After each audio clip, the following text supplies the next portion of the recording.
সবাইকে স্বাগত আজকের ক্লাসে। আজকে আমরা বোটানি চ্যাপ্টার 9 উদ্ভিদ সারি তত্ত্ব নিয়ে আলোচনা করব। এইচএসসি এবং এডমিশনে এখান থেকে কোন ধরনের কোয়েশ্চেন আসতে পারে এবং সিকিউর জন্য কোন কোন টপিকগুলো ইম্পর্ট্যান্ট এবং এমসিকিউ কী আসতে পারে আমরা একেবারে শুরু থেকে শুরু করার চেষ্টা করব। বোটানি চ্যাপ্টার 9 উদ্ভিদ সারির তত্ত্ব আমরা যদি প্রথমেই দেখে নিই এই অধ্যায়ের মধ্যে কী কী আছে সেটার জন্য আমরা দেখব। প্রথমে হচ্ছে চ্যাপ্টার ম্যাপ, উদ্ভিদ সারির তত্ত্ব।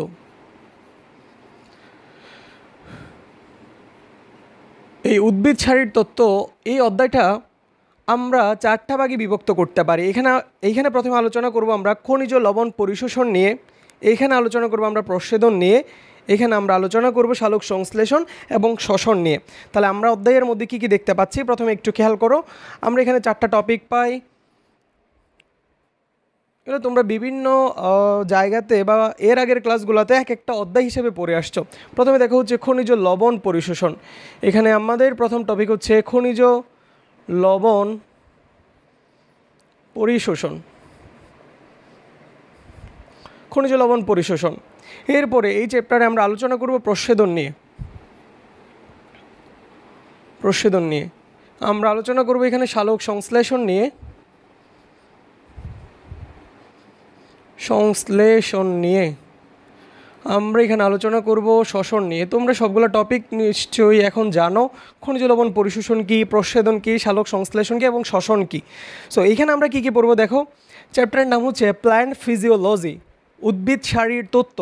উদ্ভিদের মধ্যে কী কী প্রক্রিয়াগুলো ঘটতেছে বা উদ্ভিদের দৈনন্দিন জীবনে কী কী ঘটতেছে সেই টপিকগুলোই আমরা এখানে আলোচনা করব।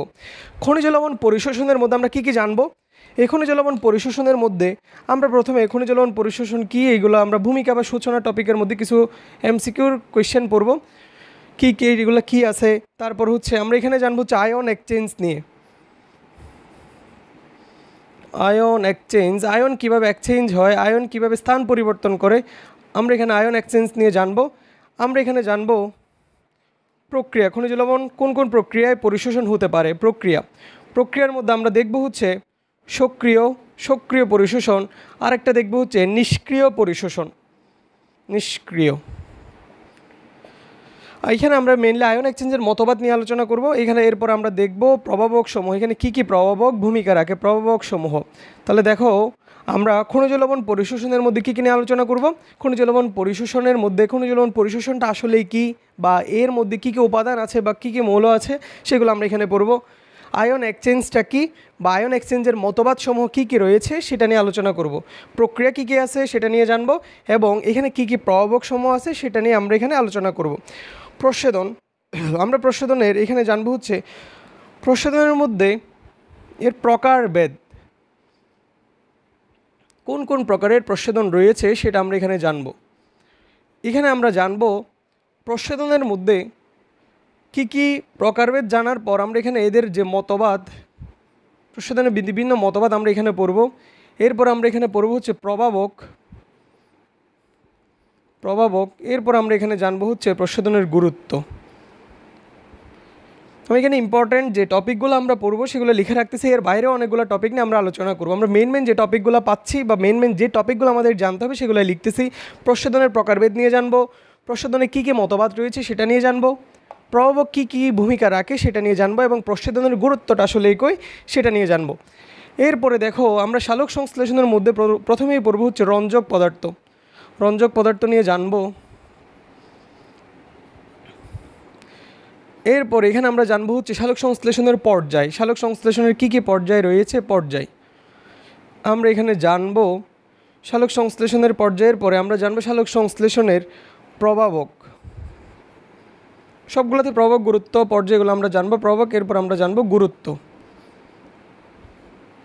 এখানে আমরা আরেকটা টপিক জানবো সেটা হচ্ছে নির্গত অক্সিজেনের উৎস, এটা আগেও লিখতে পারো, নির্গত অক্সিজেনের উৎস। তাহলে এখানে আমরা রঞ্জক পদার্থ নিয়ে আলোচনা করব, সালোক সংশ্লেষণের পর্যায় নিয়ে আলোচনা করব, এদের প্রভাবক নিয়ে আলোচনা করব, গুরুত্ব, নির্গত অক্সিজেনের উৎস, এই টপিকগুলো আমরা সালোক সংশ্লেষণ থেকে জানব। এখন আসে হচ্ছে শ্বসনটা কি। শ্বসনটা নিশ্চয়ই তোমরা জানো, শক্তি উৎপাদনের প্রক্রিয়া। আমরা যদি উদ্ভিদের ক্ষেত্রে বলি সালোক সংশ্লেষণটা হচ্ছে খাদ্য তৈরির প্রক্রিয়া আর শ্বসনটা হচ্ছে শক্তি উৎপাদনের প্রক্রিয়া। এখানে আমরা কী কী নিয়ে আলোচনা করব। এখানে আমরা প্রথমে হচ্ছে প্রকার, এরপর হচ্ছে প্রভাবক, গুরুত্ব। আমি আবার বলতেছি, এখানে আমি যে বোর্ডে যে টপিকগুলো লিখতেছি এর বাইরেও আমরা ছোটো ছোটো কিছু টপিক আলোচনা করে নিব, কিন্তু ইম্পর্টেন্ট ওভারঅল আমরা এই টপিকগুলো নিয়ে অবশ্যই আমরা এখান থেকে জেনে নিব। তাহলে এই উদ্ভিদ সারি তত্ত্ব অধ্যায়ের মধ্যে আমরা এটাকে 4টা বিভাগে বিভক্ত করতে পারি। খনিজ লবণ পরিশোষণ নিয়ে জানবো, প্রশোধন নিয়ে জানবো, সালোক সংশ্লেষণ নিয়ে জানবো এবং শ্বসন নিয়ে জানবো। খনিজ লবণ পরিশোষণের মধ্যে খনিজ লবণটা কী বা কয়টা খনিজ লবণ রয়েছে সেগুলো আমরা এই টপিকের মধ্যে জানবো। এরপর আয়ন এক্সচেঞ্জের কী মতবাদ আছে বা আয়ন এক্সচেঞ্জটা কী সেটা জানবো, প্রক্রিয়া কী কী আছে সেটা জানবো, এবং এদের কী কী প্রভাবক খনিজ লবণ পরিশোষণে ভূমিকা রাখে সেই বিষয়গুলো নিয়ে আলোচনা করব। এরপর বাকি টপিকগুলো তো দেখতেই পাচ্ছ। এরপর এখন শুরু করা যাক খনিজ লবণ পরিশোষণ নিয়ে।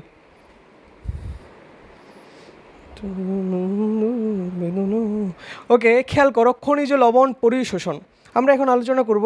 আমাদের প্রথম টপিক খনিজ লবণ পরিশোষণ। উদ্ভিদে 17টি খনিজ লবণ পরিশোষিত, 17টি খনিজ লবণ পরিশোষিত হয়। উদ্ভিদের মধ্যে 17টি খনিজ লবণ পরিশোষিত হয়। উদ্ভিদের মধ্যে যে 17টি খনিজ লবণ পরিশোষিত হয় তাদেরকে বলা হচ্ছে অত্যাবশ্যকীয় উপাদান। খনিজ লবণ পরিশোষিত হয় এদেরকে বলা হয়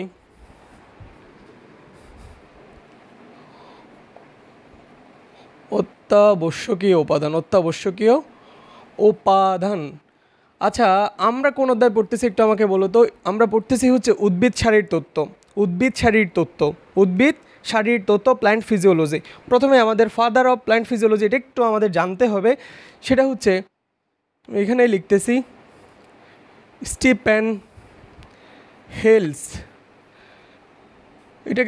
একে বলা হচ্ছে উদ্ভিদ শারীর তত্ত্বের জনক। এটা একটু আগে জানবো, উদ্ভিদ শারীর তত্ত্বের জনক।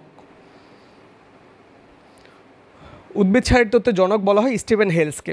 খেয়াল করো, 17টি খনিজ লবণ পরিশোষিত হয়। উদ্ভিদের 17টি খনিজ লবণ পরিশোষিত হয়, এদেরকে বলা হচ্ছে অত্যাবশ্যকীয় উপাদান। অত্যাবশ্যকীয় বা এসেনশিয়াল কম্পোনেন্ট বা এসেনশিয়াল এলিমেন্ট কেন বলা হচ্ছে বা কোনটাকে আমি অত্যাবশ্যকীয় বলতে পারবো, সেটার জন্য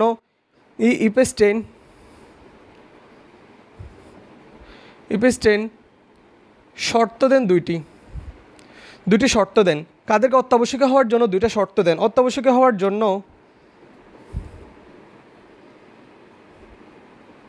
উপাদানটি ছাড়া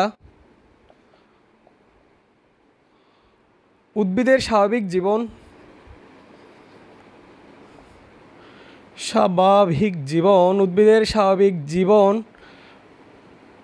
সম্পন্ন করা যাবে না বা বিপন্ন হবে। তাহলে উপাদানটি ছাড়া উদ্ভিদের স্বাভাবিক জীবন ব্যাহত হবে বা সম্পন্ন করা যাবে। ব্যাহত বানানিতে ভুলে গেছি। তাহলে উদ্ভিদের স্বাভাবিক জীবন সম্পন্ন করা যাবে না, সম্পন্ন করা যাবে না। তাহলে দেখো ইপেস্টেন কাদেরকে অত্যাবশ্যকীয় বলতেছে, তাহলে উপাদানটি ছাড়া উদ্ভিদের স্বাভাবিক জীবন সম্পন্ন করা যাবে না। এরপরে বলা হচ্ছে উপাদানটি উদ্ভিদের গঠন বা মেটাবলিজমের জন্য দায়ী। মেটাবলিজমের জন্য দায়ী।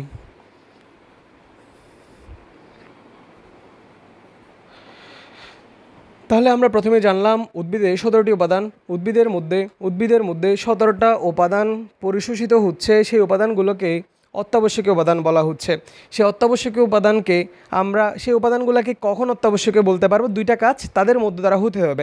একটা হচ্ছে উপাদানটা ছাড়া উদ্ভিদের স্বাভাবিক জীবন সম্পন্ন করা যাবে না, আরেকটা হচ্ছে উপাদানটা সরাসরি উদ্ভিদের গঠন বা মেটাবলিজমের জন্য দায়ী হতে হবে। তাহলে 17টা যে আমরা খনিজ লবণ পাচ্ছি,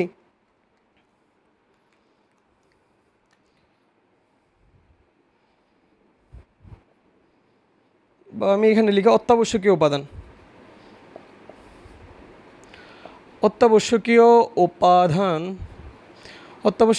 হচ্ছে 17টি। যে অত্যাবশ্যকীয় 17টা উপাদান তাদেরকে আমরা কি পরিমাণ প্রয়োজন হচ্ছে সেটার ভিত্তিতে দুই ভাগে বিভক্ত করি। একটা হচ্ছে তোমার ম্যাক্রোমৌল, আমরা দুই ভাগে বিভক্ত করি। একটা হচ্ছে ম্যাক্রোমৌল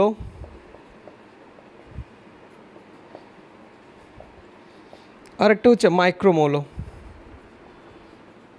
মাইক্রোমৌল, ম্যাক্রো মানে তোমরা জানো ম্যাক্রো মানে হচ্ছে বড় আর মাইক্রো মানে হচ্ছে ক্ষুদ্র, কিন্তু এখানে আমরা ম্যাক্রো এবং মাইক্রো দিয়ে মনে রাখবো ম্যাক্রো প্রতিদিন বেশি পরিমাণে দরকার, বেশি পরিমাণের উদ্ভিদে বেশি পরিমাণে দরকার, প্রতিদিন বেশি পরিমাণে দরকার, উদ্ভিদে প্রতিদিন বেশি পরিমাণে দরকার। ম্যাক্রোমোলের সংখ্যা হচ্ছে 9। আর মাইক্রোমোল যেটা মাইক্রোমোল হচ্ছে উদ্ভিদে কম পরিমাণে দরকার, প্রতিদিন কম পরিমাণে দরকার, কম পরিমাণে দরকার, কম পরিমাণে দরকার। খেয়াল করো তাহলে টোটাল অত্যাবশ্যক উপাদান আমরা পাচ্ছি 17টা, এর মধ্যে ম্যাক্রোমোল বললাম 9টা, তাহলে মাইক্রোমোল কয়টা? মাইক্রোমোল হচ্ছে 8টা। এগুলো আমরা বিভিন্নভাবে মনে রাখি বা তোমরা নিজেরাও বুঝতো বিভিন্নভাবে মনে রাখতেছো, যেভাবে পারো মনে রাখতে পারো, বা আমি যেভাবে মনে রাখতাম সেটা হচ্ছে আমি সেটা লিখে দিচ্ছি। ম্যাক্রোমোল মনে রাখতে পারো মেজর ফরিদ হকের কোনো পিএস নাই। মেজর মানে ম্যাগনেশিয়াম, ফরিদ মানে পটাশিয়াম, আচ্ছা এটা লাল কালি দিয়ে লিখি।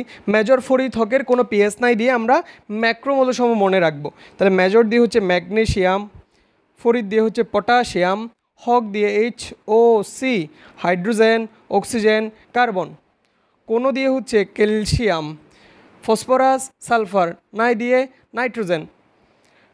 1 2 3 4 5 6 7 8 9।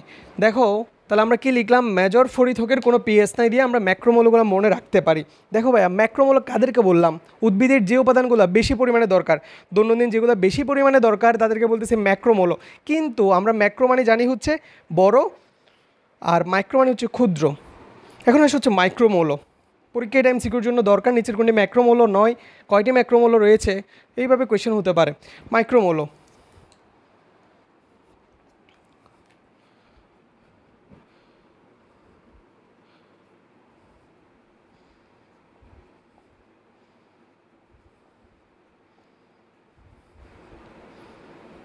মলি আয় মনের সুখে ক্লাবে যাই।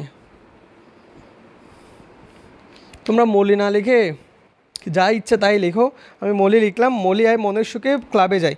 তাহলে মলি দিয়ে হচ্ছে মলি বোডানাম, আয় দিয়ে হচ্ছে আয়রন, মনের দিয়ে হচ্ছে ম্যাঙ্গানিজ, সুকে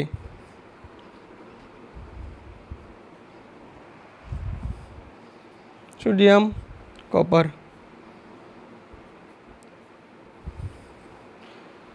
যাই দিয়ে হচ্ছে জিঙ্ক। আচ্ছা তাহলে মলি আয় মনের সুখে ক্লাবে যায়, মলি আয় মনের সুখে ক্লাবে যায়। তাহলে মলি দিয়ে হচ্ছে মলিবোডানাম, আই দিয়ে আয়রন, মনের দিয়ে ম্যাঙ্গানিজ, সুকে সোডিয়াম, খতে হচ্ছে কপার, ক্লাবে ক্লোরিন, তারপর বতে হচ্ছে বোরন, যাইতে হচ্ছে জিঙ্ক। 1 2 3 4 5 6 7 8। এখানে আমরা দেখতে পাচ্ছি 8টা উপাদান। তাহলে আমরা ম্যাক্রোমোলের মধ্যে পাচ্ছি 9টা উপাদান, যেটা মনে রাখার জন্য বললাম মেজর ফরিদ হকের কোনো পিএস নাই। পিএস ছাড়া কোনো মেজর আছে এখন? দেশের যা অবস্থা। এখন দেখো এখানে মাইক্রোমোল, মলি আয় মনের সুখে ক্লাবে যাই, এটা দিয়ে মনে রাখতে পারো। তোমরা যেভাবে মনে রাখতে পারো রাখো, পরীক্ষায় আসবে হচ্ছে নিচের কোনটা ম্যাক্রোমোল, নিচের কোনটা মাইক্রোমোল, এইভাবে কোয়েশ্চেন হবে। ওকে তাহলে আমরা দেখতেছি উদ্ভিদের টোটাল 17টা মৌলকে বা 17টা উপাদানকে আমরা অত্যাবশ্যকীয় বলতেছি। অত্যাবশ্যকীয় আমরা 2 ভাগে বিভক্ত করতে পারি। কিছু উপাদান বেশি পরিমাণে দরকার তাদেরকে বলতেছে মাইক্রোমৌল, যেগুলো একটু কম পরিমাণে দরকার তাদেরকে আমরা বলি, উল্টা বললাম, যেটা বেশি পরিমাণে দরকার সেটা ম্যাক্রো, আর যেটা কম পরিমাণে দরকার সেটা হচ্ছে মাইক্রোমৌল। আশা করি এটুকু তোমাদের লেখা শেষ। আমরা এর পরবর্তী টপিকে যাই। ওকে খেয়াল করো, আমরা বললাম 17টা উপাদানের মধ্যে কিছু আছে ম্যাক্রোমৌল, কিছু আছে হচ্ছে মাইক্রোমৌল। উপাদানগুলো উদ্ভিদ কোথায় পায়? উপাদানগুলোর মধ্যে উদ্ভিদ হককে বায়ুমণ্ডল থেকে গ্রহণ করে বা শোষণ করে, বায়ুমণ্ডল থেকে পাই। বাকি উপাদান মাটি থেকে শোষণ করে, বাকি উপাদান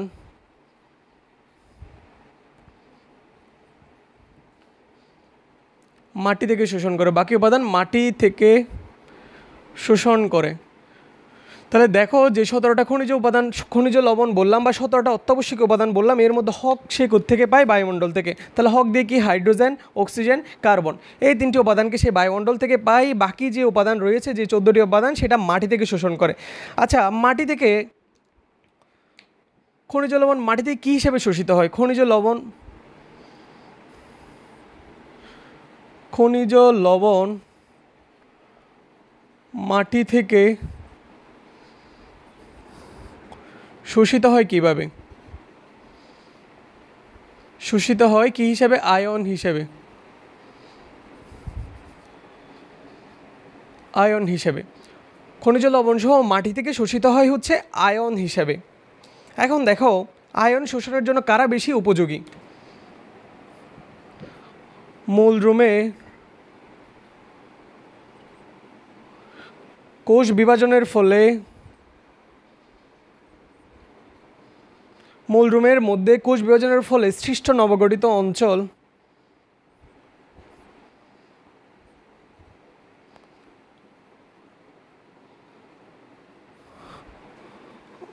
আয়ন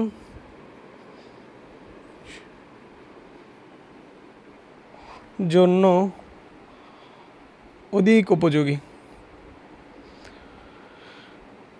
আচ্ছা তাহলে দেখো আমরাও দেখতেছি, তোমরাও দেখো আমরাও দেখতেছি। আচ্ছা হকটা কি? তাহলে হকটা হচ্ছে হাইড্রোজেন, অক্সিজেন, কার্বন উদ্ভিদ বায়ুমণ্ডল থেকে পেয়ে থাকে, বাকি সকল উপাদান উদ্ভিদ মাটি থেকে নেবে।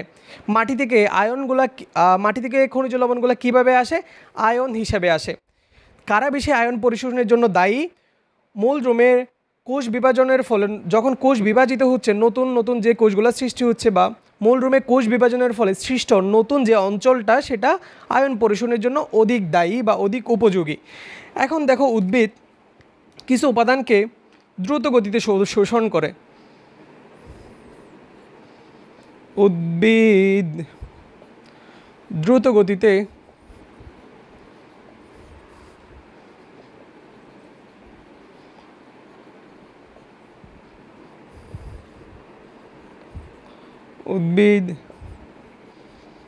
ধীর গতিতে শোষণ করে।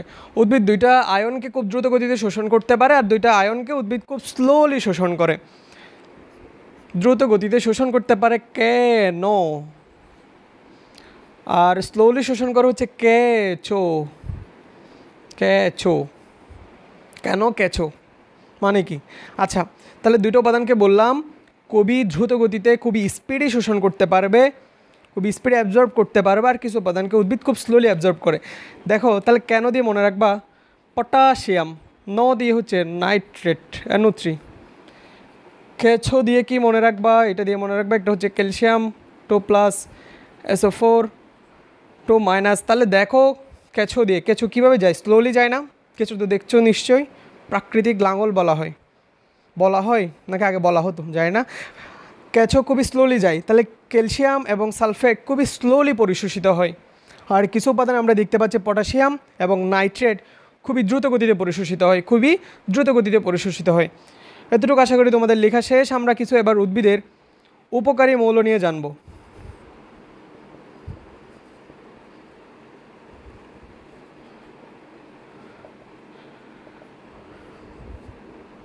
আচ্ছা আমরা যে একটু আগে বললাম অত্যাবশ্যকীয় উপাদানের দুইটা শর্ত ছিল। একটা শর্ত ছিল ওই মৌলটা ছাড়া উদ্ভিদের স্বাভাবিক জীবন বিপন্ন হবে বা স্বাভাবিক জীবন সম্পন্ন করা যাবে না। আরেকটা শর্ত ছিল মৌলটা উদ্ভিদের গঠন বা মেটাবলিজমের জন্য দায়ী। ওইখানে মনে রাখবা ম্যাগনেসিয়ামটা ক্লোরোফিল অণু গঠনের জন্য দায়ী। ম্যাগনেসিয়ামটা ক্লোরোফিল অণু গঠনের জন্য দায়ী। এখন আসো আমরা কিছু উপকারী মৌল দেখব যেগুলো উদ্ভিদের উপকারে আসতেছে বা বিভিন্ন উপাদানগুলো ছাড়াও কিছু এক্সট্রা করে তাদেরকে হেল্প করতেছে বা সাহায্য করতেছে, কিছু উপকারী মৌল। এর মধ্যে দেখো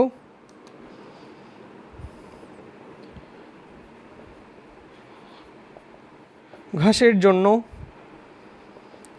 C4 উদ্ভিদের জন্য,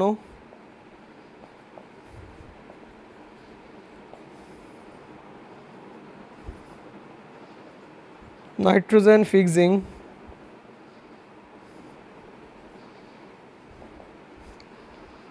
লিগিওমের জন্য, সামুদ্রিক শৈবালের জন্য।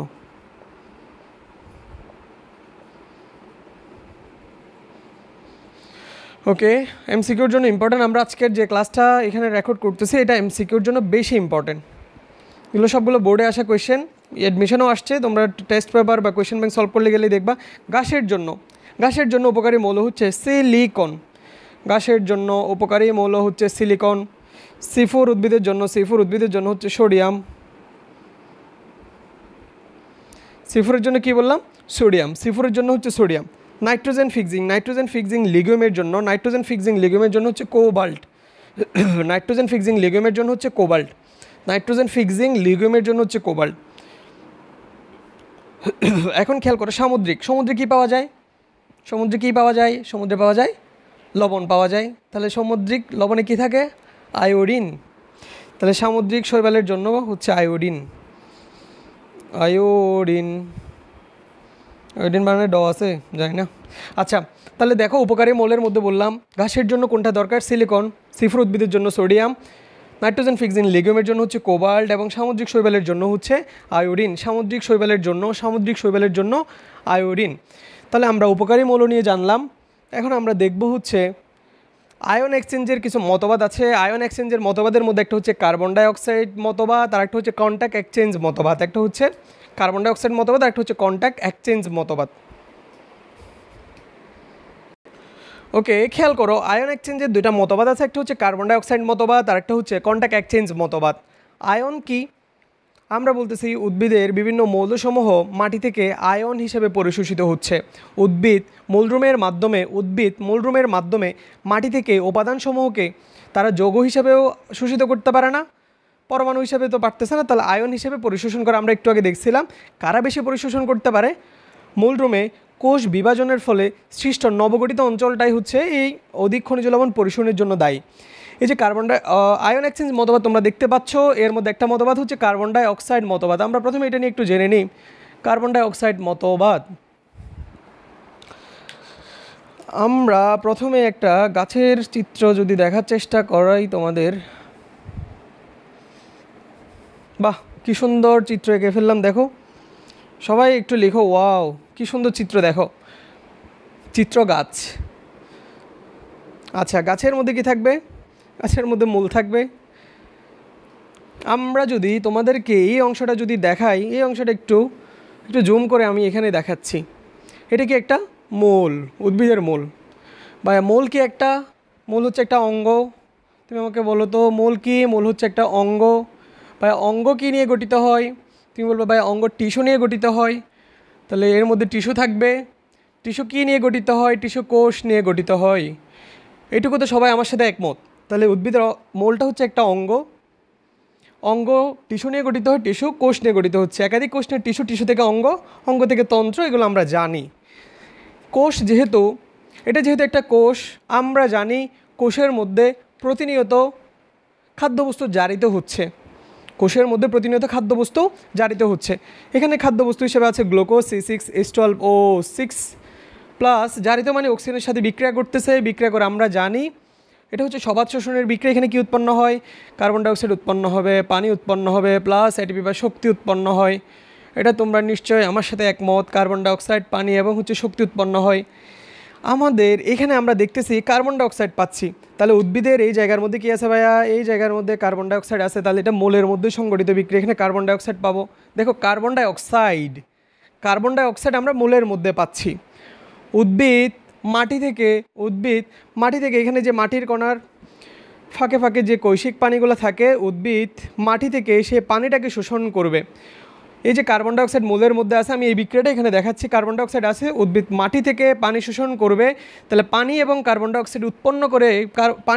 ডাইঅক্সাইড বিক্রিয়া করে এখানে উৎপন্ন করবে H2CO3, কার্বনিক অ্যাসিড উৎপন্ন করবে। এখানে কার্বনিক অ্যাসিড উৎপন্ন করবে। দেখো সেই কার্বনিক অ্যাসিডটা ভেঙে যাবে। কার্বনিক অ্যাসিড ভাঙলে কি উৎপন্ন হয়? উৎপন্ন হয় H+ এবং বাইকার্বনেট আয়ন। H+ উৎপন্ন হচ্ছে, বাইকার্বনেট উৎপন্ন হচ্ছে। এটা মোলের মধ্যে। এই H+টা যখন বের হয়ে যায় এখান থেকে, H+ বের হয়ে যাচ্ছে মোল থেকে। H+ মোল থেকে যদি বের হয়ে যায় মোলের মধ্যে কিসের ঘাটতি হবে? ধনাত্মক আয়নের ঘাটতি হবে। তাহলে ধনাত্মক আয়নের ঘাটতি পূরণ করতে হবে আমাদের।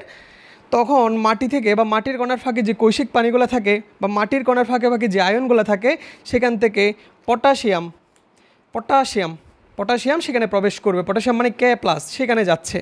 H+ বের হচ্ছে, পটাশিয়াম যাচ্ছে। বাইকার্বনেট যখন বের হয়ে যাবে, বাইকার্বনেট মানে ঋণাত্মক আয়ন যখন বের হবে, তাহলে এই বাইকার্বনেটের ঘাটতি পূরণ করতে হবে। সেই বাইকার্বনেটের ঘাটতি পূরণ করার জন্য এখানে কে যাবে? বাইকার্বনেটের ঘাটতি পূরণ করার জন্য এখানে অ্যানায়ন প্রবেশ করবে। দেখো আমার কোষের মধ্যে কোষীয় বিক্রিয়ার ফলে উৎপন্ন কার্বন ডাই অক্সাইড এবং আমি মূলরুম দ্বারা শোষণ করলাম পানি, দুইটা মিলে উৎপন্ন করলো কার্বনিক অ্যাসিড। সে কার্বনিক অ্যাসিডটা ভেঙে যাচ্ছে, অস্থায়ী হওয়ার কারণে সেটা ভেঙে যাচ্ছে। ভেঙে কী উৎপন্ন করতেছে? এস প্লাস আয়ন এবং bicarbonate ion. S plus ion উৎপন্ন করতেছে এবং বাইকার্বনেট। এস প্লাসটা যখন মোল থেকে বের হয়ে আসতেছে, এস প্লাসটা যখন মোল থেকে বের হচ্ছে, মোলের মধ্যে ধনাত্মক আয়নের ঘাটতি দেখা যাচ্ছে। সেই ঘাটতিটা পূরণ করার জন্য মাটির কণা থেকে বা মাটির কণার ফাঁকে যে আয়নগুলো আছে সেখান থেকে পটাশিয়াম মানে ধনাত্মক আয়ন প্রবেশ করলো এবং আমরা দেখতে পাচ্ছি যখন বাইকার্বনেটটা বের হচ্ছে সেই বাইকার্বনেটের ঘাটতি পূরণ করার জন্য অ্যানায়ন প্রবেশ করলো। তাহলে মোলের মধ্যে আমরা দেখতেছি ধনাত্মক এবং ঋণাত্মক আয়ন দুইটাই সহজলভ্য হচ্ছে। কার্বন ডাইঅক্সাইড পানির সাথে বিক্রিয়া করার কারণে দুইটা আয়ন সৃষ্টি হলো, সেই আয়নগুলো বের হওয়ার কারণে উদ্ভিদের মোলের মধ্যে বিভিন্ন আয়নগুলো সহজেই পাওয়া যাচ্ছে বা সহজলভ্য হচ্ছে। এই মতবাদটাকে বলা হচ্ছে কার্বন ডাইঅক্সাইড মতবাদ। এটা পরীক্ষায় কিসের জন্য ইম্পর্টেন্ট? অনুধাবনে আসলেও আসতে পারে বা এমসিকিউতে আসতে পারে, কিন্তু এত বেশি ইম্পর্টেন্ট না। আশা করি তোমরা কার্বন ডাইঅক্সাইডটা বুঝতে পারছো। এখন আমরা দেখব হচ্ছে কন্টাক্ট এক্সচেঞ্জ মতবাদ। খেয়াল করো কন্টাক্ট এক্সচেঞ্জ মতবাদ। এই চিত্রটা একটু বুঝলে আর বইটা একটু রিডিং করলে হয়ে যাবে। এখানে যতই পড়াই তোমাদের বই পড়ার আসলে বিকল্প নাই, সবাইকে বইটা পড়তে হবে। বই পড়লে তোমার মুখস্থটা খুবই দ্রুত হবে এবং তুমি মনে রাখতে পারবা দীর্ঘদিন। আই হোপ ক্লাস করে যদি তুমি বইটা পড়ো তাহলে তোমার একেবারে ক্লিয়ার হয়ে যাবে।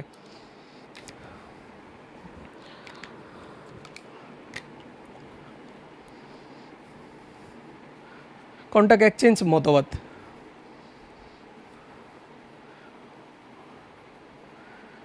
পূর্ব দিগন্তে সূর্য উঠেছে। আচ্ছা, কন্টাক্ট এক্সচেঞ্জ মতবাদের মধ্যে দেখো কন্টাক্ট এক্সচেঞ্জ মতবাদ, এখানে আমরা কি কি দেখব? আমরা আবার সে আমাদের বিখ্যাত গাছ এঁকে নিই। কি চিত্র, নিজে প্রশংসা না করলে হয়? এত সুন্দর চিত্র আঁকতেছি, তোমরা যদি কোনো কিছু না বলো তাহলে হবে?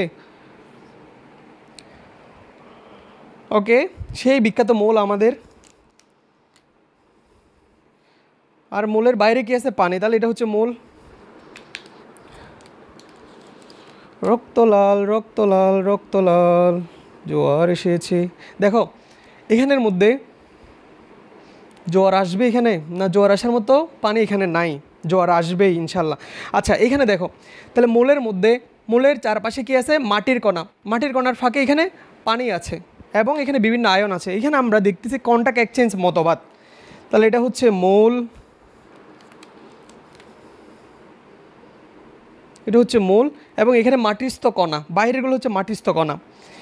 এখানে মাটিস্থ কণা এবং মূলের মধ্যে যে আয়নগুলো থাকে, মূলের মধ্যে আয়ন আছে, মাটিস্থ কণার মধ্যে আয়ন আছে। সে আয়নগুলো অলওয়েজ কম্পমান অবস্থায় থাকে, কাপাকাপির মধ্যে থাকে। তাহলে আমরা কি বলতে পারি? মূলে বিদ্যমান আয়ন এবং মাটির কণার ফাঁকে বিদ্যমান আয়নসমূহ সবসময় কম্পমান অবস্থায় থাকে, সবসময় কাপাকাপির মধ্যে থাকে। সে কাপাকাপির বা কম্পনের মানটা যখন সমান হবে, একই লেভেলে চলে আসবে, তাদের কম্পনের মাত্রাটা যখন একই লেভেলে চলে আসবে তখন তারা স্থান পরিবর্তন করতে পারে।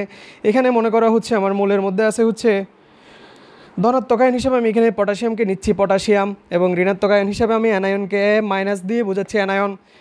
এরা যখন কাপাকাপির মাত্রাটা সমান হবে তাহলে পটাশিয়ামটা বাইরে চলে আসবে।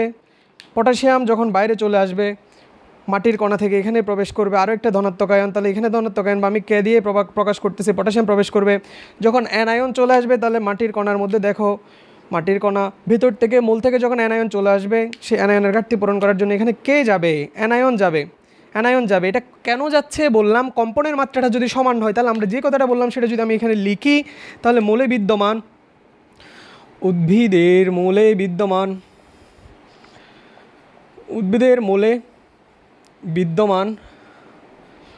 মূলে বিদ্যমান আয়ন সমূহ এবং মাটির কণার ফাঁকে বিদ্যমান আয়নসমূহ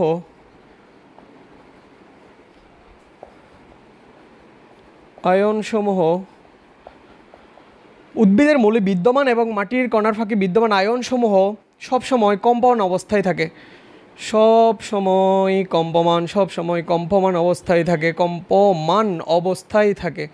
কম্পমান অবস্থায় থাকে। যখন তাদের কম্পনের মাত্রাটা সমান হয়,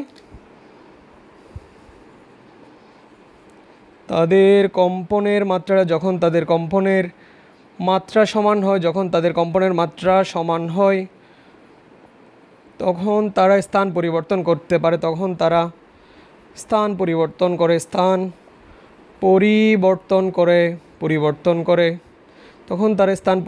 করে। আর এটাকে বলা হচ্ছে স্থান পরিবর্তন করে, একে বলা হচ্ছে আয়ন এক্সচেঞ্জ, কন্ট্যাক্ট এক্সচেঞ্জ মতবাদ। একে বলা হয় কন্ট্যাক্টে আসলে, মানে কাছাকাছি আসলে এইটাকে বলা হচ্ছে কন্ট্যাক্ট এক্সচেঞ্জ মতবাদ। নিশ্চয়ই তোমরা বুঝতে পারছো, না বুঝলে কমেন্টে জানাবা। তাহলে আমরা এখানে কী পড়লাম আমি একটু রিভিউ করি। আমরা প্রথমে এই চ্যাপ্টার ম্যাপটা দেখে নিলাম, অধ্যায়ের মধ্যে কী আছে। তারপর আমরা গেলাম হচ্ছে 17টা অত্যাবশ্যকীয় উপাদান বললো। অত্যাবশ্যকীয় উপাদান হওয়ার 2টা শর্ত: মোলটা ছাড়া উদ্ভিদের স্বাভাবিক জীবন সম্পন্ন হবে না, আরেকটা শর্ত হচ্ছে মোলটা উদ্ভিদের মেটাবলিজম বা গঠনের জন্য দায়ী। কথাটা বলছিল কে? ইপেস্টেন, বানানটা দেখিও। আর উদ্ভিদ শারীরতত্ত্বের জনক বলা হয় কাকে? স্টিফেন হেলসকে বলা হচ্ছে উদ্ভিদ শারীরতত্ত্বের জনক। যে 17টা খনিজ বা যে 17টা অত্যাবশ্যক উপাদান ছিল তাদেরকে আমরা প্রয়োজনীয়তার ভিত্তিতে 2 ভাগে বিভক্ত করি, একটা মাইক্রোমৌল, একটা ম্যাক্রো। আগে ম্যাক্রোটা বলি, একটা ম্যাক্রোমৌল, একটা হচ্ছে মাইক্রোমৌল। ম্যাক্রো মানে বড়, আমরা এখানে বলতেছি যেটা বেশি পরিমাণে দরকার সেটা কয়টা থাকবে? ম্যাক্রোমৌলের সংখ্যা হচ্ছে 9টা, মাইক্রোমৌলের সংখ্যা হচ্ছে 8টা। ম্যাক্রো এবং মাইক্রোর মধ্যে আমরা ম্যাক্রোটা মনে রাখার জন্য বললাম মেজর ফরিথকের কোনো পিএস নাই, আর মাইক্রো মনে রাখার জন্য কি বললাম? মলি আই মনের সুখে ক্লাবে যাই। যেভাবে পারো তুমি মনে রাখলেই হলো।